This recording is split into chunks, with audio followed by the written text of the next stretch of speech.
ain't see me, you Stevie. Wondering how I reach more evolutions than Eevee and make it look easy. What is up, Earth's mightiest subscribers? It's Blerd without fear. Welcome back to the channel.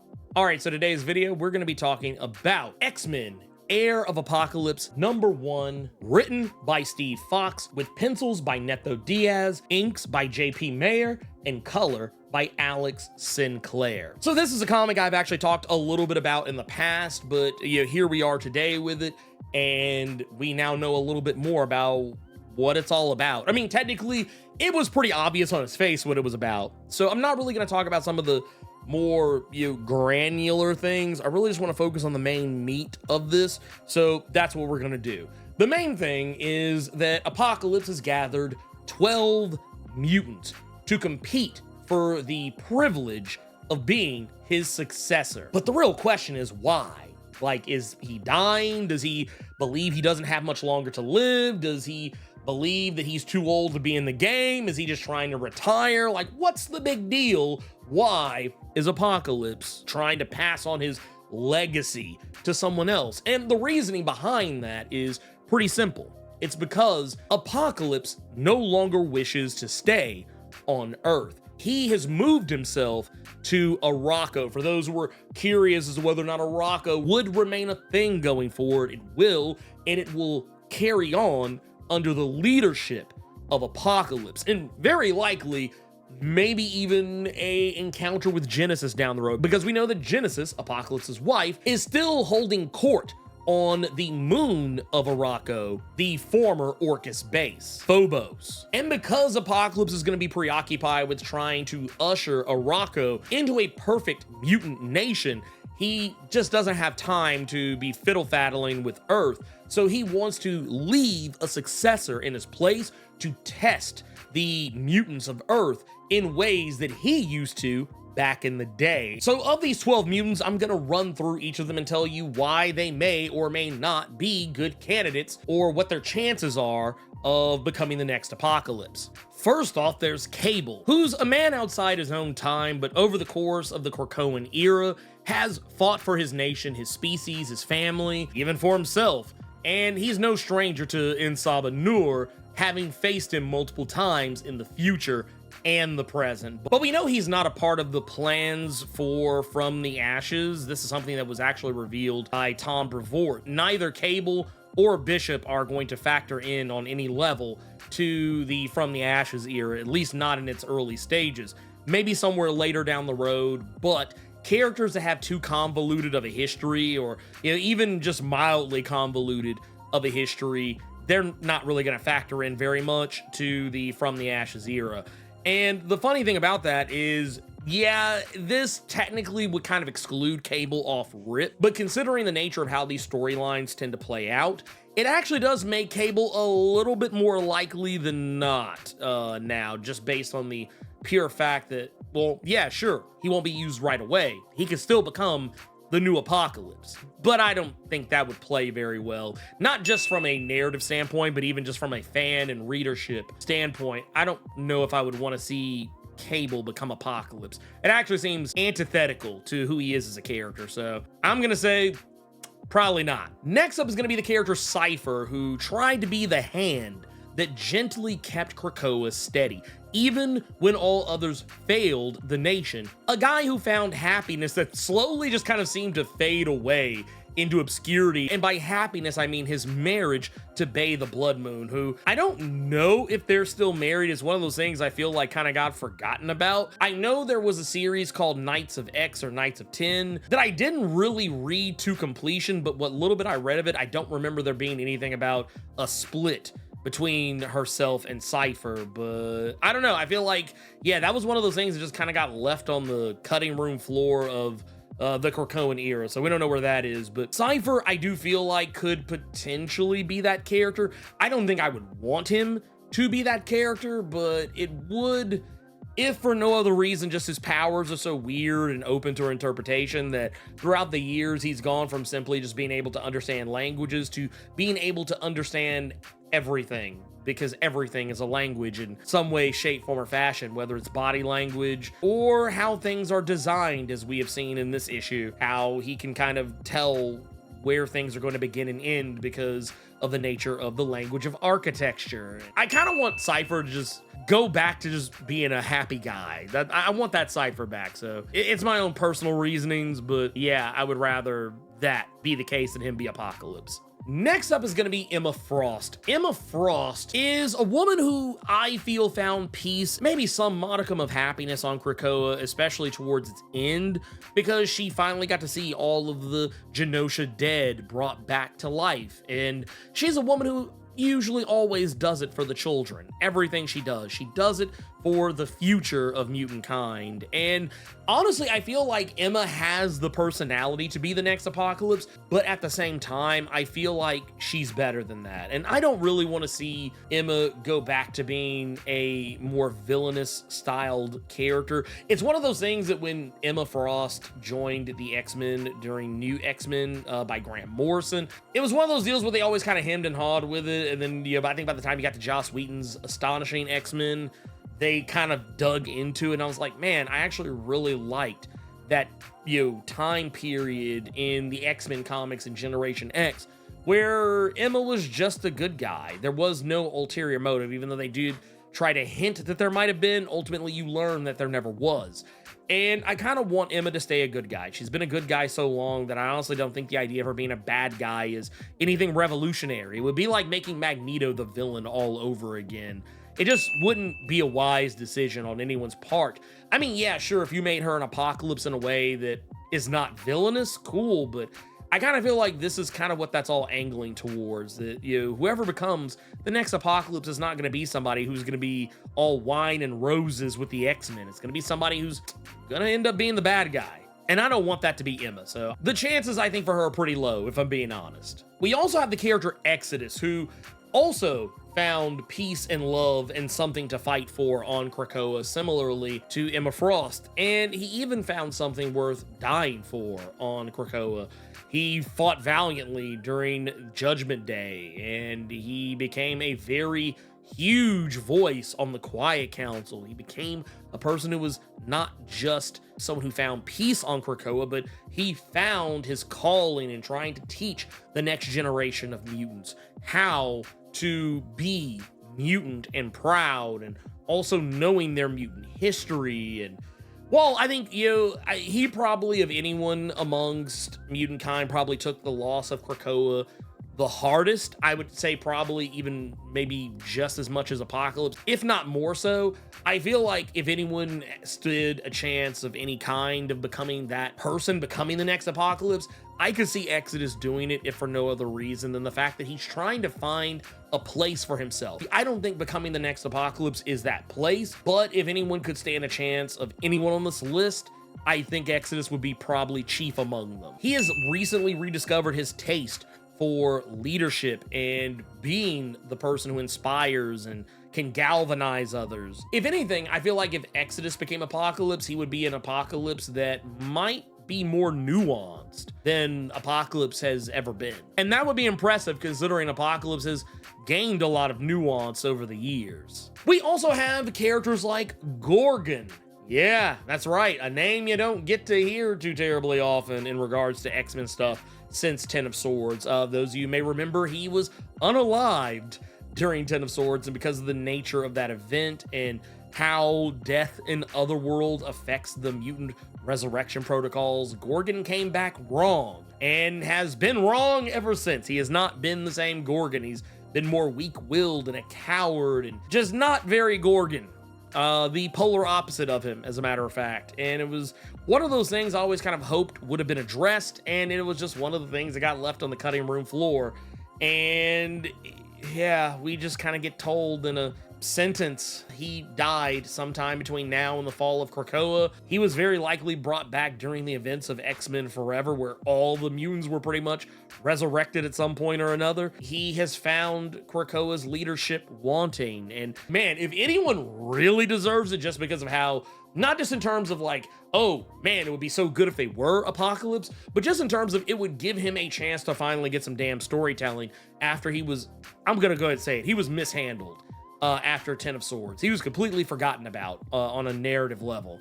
and never really fully or formally addressed in any way since, except for showing up in a panel here or there in a random issue of something. And I feel like, yeah, if for no other reason than the blatant disrespect he got in the House of X era, I think, yeah, I would give it to him. But I definitely think there are people who are far more deserving of it than him.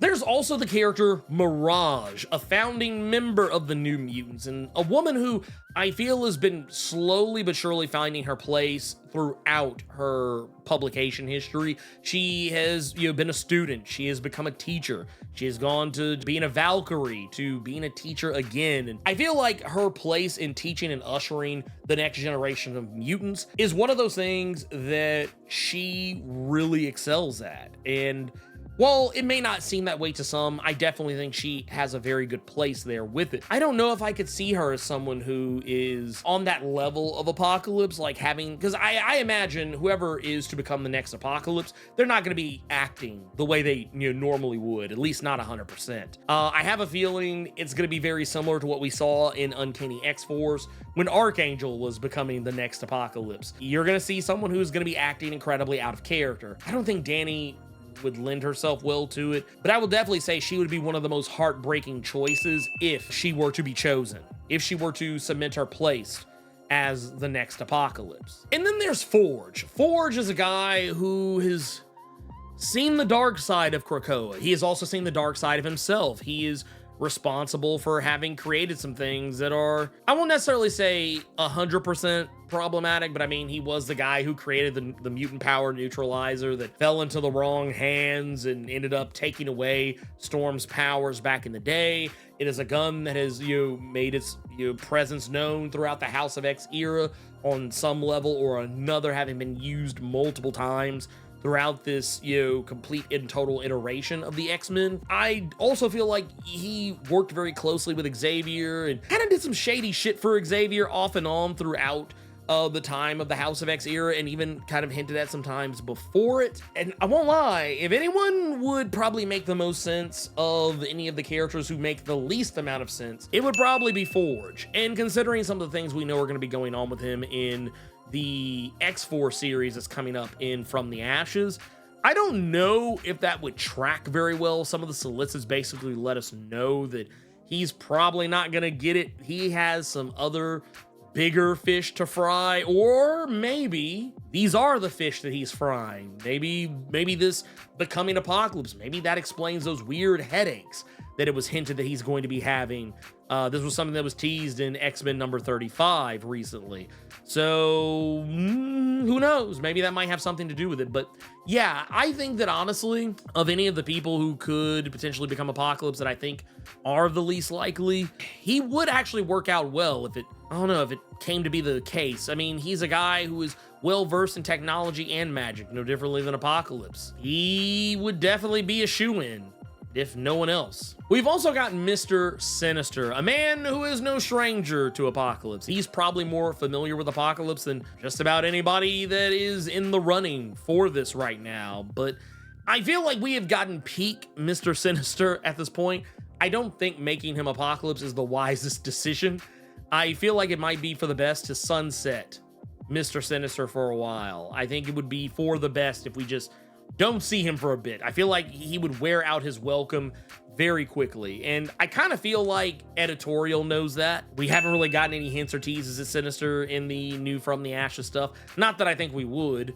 I mean, it would kind of give the game away, honestly, if we did, but I just feel like, yeah, we're not gonna get that. And I actually would not be happy with this choice if, for whatever reason, Sinister did become the next Apocalypse. It just seems like we would just be carrying on with Sinister far longer past his expiration date. I feel like, in order for us to miss Sinister, he needs to go away for a while. And I know what you're probably thinking. Well, making him Apocalypse would be a way to make him go away for a while, but let's be real. Mr. Sinister does not go away that easily, even when possessed by something else. So yeah, I'm gonna say no. I think it's actually zero. That's a straight up zero on Mr. Sinister's chances of becoming the next Apocalypse. Next up is gonna be Wolverine Laura Kinney. Now, she is an odd choice, a very odd duck. I think actually the oddest of ducks to be included in this. I'm gonna be honest, I don't think she has any chance of getting it. Not at all, especially knowing what is going to be happening with the NYX series. We have already kind of seen Laura Kinney in that, and I just don't see her being the next Apocalypse in this. It just doesn't seem like it's going to be the case. And it also seems like she's going to be handling some more down-to-earth matters when it comes to her upcoming series. So I feel like that would be kind of cheapening her becoming Apocalypse, if anything else. I don't think it'd be a good fit. So I think it's safe to say, yeah, I think her chances of becoming the next Apocalypse, while initially I would probably say are even less than Sinister's, it ain't by much. Another candidate for becoming the heir of Apocalypse is Monet, aka Penance. I think Penance stands a better chance than most, but that said, I don't think her chances are that particularly high compared to some of the characters I think are the most likely, and in some cases maybe even too obvious of a choice. But Penance has had a lot to deal with. She went from, you know, being what I would say a martyr in the early days of the House of X era, being a part of the suicide run on the Orcus Forge, and she was also a big proponent of the X Corp. But at the end of the day, one of the things she struggled with was her transformations. It's not to say that she couldn't not control them, but she just had difficulty with them. And I feel like there is a story to tell there, with that. I mean, it seems like more recently she seemed to have gotten more of a handle on it. While I wouldn't be against the idea of her becoming the next Apocalypse, but at the end of the day, I still think there are characters who are better suited for the job. One of those being Rictor. Rictor is a guy who is a former New Mutant and member of X-Force and has been a part of the X-Men staple of comics for a long time. And over the course of his time in Marvel, he kind of faded off into the background pretty heavily. But in the House of X era, we saw him make a return in Tini Howard's Excalibur series, where he actually became what was more or less an acolyte of Apocalypse. Like, he had completely thrown in his lot with him, even though technically at first he wasn't crazy about it. But Apocalypse helped him find his way back to being able to control his powers, and even taught him the old mutant magic and ways and history. Rictor became a character unlike anything we had ever seen him as before up to that point. And I feel like he is actually the choice that is probably the most obvious, and there's even some hinting at that throughout this first issue, where we see him, and there's mention of how he wasn't present when Apocalypse needed him on Arakko, when Apocalypse was using mutant magic to elevate Storm to a level where she could take down Genesis. And I would also say he was probably the one who disappointed Apocalypse the most during X-Men number 35, when he tried to talk no jutsu Apocalypse out of trying to unalive all the mutants on Krakoa who stood in defiance of him. Once again, I think Rictor is actually the too obvious choice. Like, in all of these things, in all these situations, there's always a too obvious choice, and Rictor would be that. I mean, technically there's another too obvious choice, but I also feel like Rictor is the most too obvious choice. Like, of any of the too obvious choices, he is the one who I'm like, you literally have no story to tell if you pick Rictor. Let me be clear. I'm not going to be mad if Rictor becomes the next Apocalypse. I just mean that there's no reason to have this story arc play so coy about if Rictor is to become that character, if it's so obvious he's gonna. And then there's Armageddon Girl, the mutant I alluded to earlier as another too obvious choice. But I think she is the one too obvious choice between the two of them that I think would actually make the most sense in terms of narrative direction. And that's because a lot of Armageddon Girl's storytelling has kind of been hidden in places that probably aren't terribly obvious, like the X-Men Unlimited webcomics, which I think are available to everybody to read of their own volition, but it's one of those things that I don't think everybody is reading those. So it's difficult to make a case for everyone being painfully aware that Nature Girl is no longer Nature Girl and that she has evolved to become Armageddon Girl, a woman who is not the same meek mutant that you might remember her as, but has become kind of a freedom fighter, an eco-warrior over in X-Men Green, which was a part of the X-Men Unlimited. During that story arc, she became so in tune with all of nature that she realized that it wasn't just mutants that were in danger, the planet was in danger, and she was willing to do whatever it takes to save the planet, even if it meant breaking Krakoa's laws. like Kill No Man. And she just progressed to the point that she became Armageddon Girl. She became an enemy to the X-Men even, because even in her exile, where she was actually supposed to be put in the pit, Cypher let her go. And while she kept a low profile for the briefest of moments, the X-Men did eventually realize that she was free, and she gave them that work. All of that aside, she has also made it very clear that she is not afraid to step up to anyone, whether it's her former friends in the X-Men, any human threat. If anyone would probably impress Apocalypse enough to be the next Apocalypse, it would probably be Armageddon Girl. Not to mention she already has a name that is kind of in line, so there you go. There's also the characters Angel and Sunfire who appear in the story, and while Sunfire kind of hints that he has other designs, that he is yet to test the full might of his power, Angel, on the other hand, wants to stop Apocalypse before he can potentially ruin someone else's life, because if anyone would know what it is like to have your life turned upside down and literally ripped apart by Apocalypse, it would be Archangel, and I would definitely say that Sunfire would be a close second in that regard. But on the flip side of things, while it appears that Apocalypse is more than okay with Sunfire bowing out, I don't think this will be the last time we see Sunfire in the series. I do, however, think we will see Angel, or rather, as he is in this particular instance, Archangel. I think we'll see him return because he just happens to have a little more skin in the game with this sort of thing than everybody else does. I honestly wonder, too, neither of these two characters are part of the contestants. Part of me would not be surprised if Marvel tried to pull some type of a swerve and then have Angel become the new Apocalypse to keep anyone else from having to go through that, but at the end of the day, we know Angel is going to be over on the X Factor side of things, and while there is said to be a traitor amongst the team, I don't think it's going to be that kind of traitor, but I'd be more than happy to be proven wrong in that regard. But I think it's safe to say he's not in the running either, so I'm going to go ahead and say right now 0% for both of these characters. Either way, they're all going to have competition for becoming the heir of Apocalypse, because another character by the name of Genocide has entered the chat.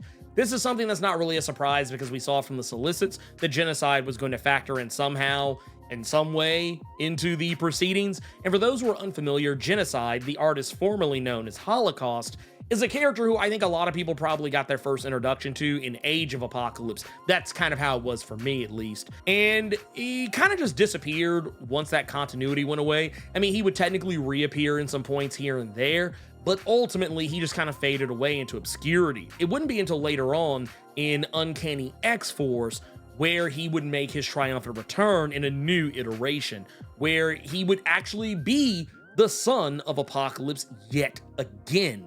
Only this time, he would ultimately wind up working for Archangel during the moment in time where Archangel was trying to become the next Apocalypse. And while he mostly operated as a puppet for Archangel, he never really had any agency of his own to speak of until later on when you get to Uncanny X-Men Volume 4. It is about around roughly that point where he's actually trying to scour the earth in a swarm of death and destruction, but is ultimately unalived by Magneto, literally crushed to death. And that was in 2016, so in just under 8 years, we really haven't seen hide nor hair of him. We saw the original Holocaust during, I think it was Steve Orlando's Marauders, but that was time travel and kind of one of those weird wibbly wobbly timey-wimey moments, and it wasn't even the same Holocaust. It was a Holocaust from another timeline. But yeah, if there's any one thing to do, I don't think Genocide is going to get it. Genocide is too one note of a character. I think that at the end of the day, we're just going to see Genocide get worked, and it'll be one of those previous characters. Once again, I always like to kind of point out to people that sometimes even the characters that you think should get it or you think will get it, even my picks, I always like to remind people, sometimes Marvel will just swerve the fuck out of you. You will just be sitting here like, okay. It's kind of like when they had the whole battle for who will be the next Phoenix, and so many people had so many ideas, myself included, of who would be the next Phoenix, and I don't think anyone picked Echo. I think we can all look back to that as probably a reasoning behind why our favorites probably won't win. And who knows? There could be no heir of Apocalypse. it could be just as easy as that. But I don't think Steve Fox is going to go that direction because honestly, I feel like it would do nothing but earn a lot of ire from readers to not give a solid answer. And I hope that whatever the answer is, regardless of whether it's my personal picks or not, I just hope it's a good one. You guessed it, obligatory channel outro time. If you're not subscribed to the channel, consider doing so. Clicking that subscribe button and tapping that notification bell ensures that you get more videos just like this one, and you don't miss any of my other content that I drop throughout the week, plus my live streams every Thursday and Saturday. And if you enjoyed the video, make sure you click that like button, keep it plus ultra, and sound off in the comments.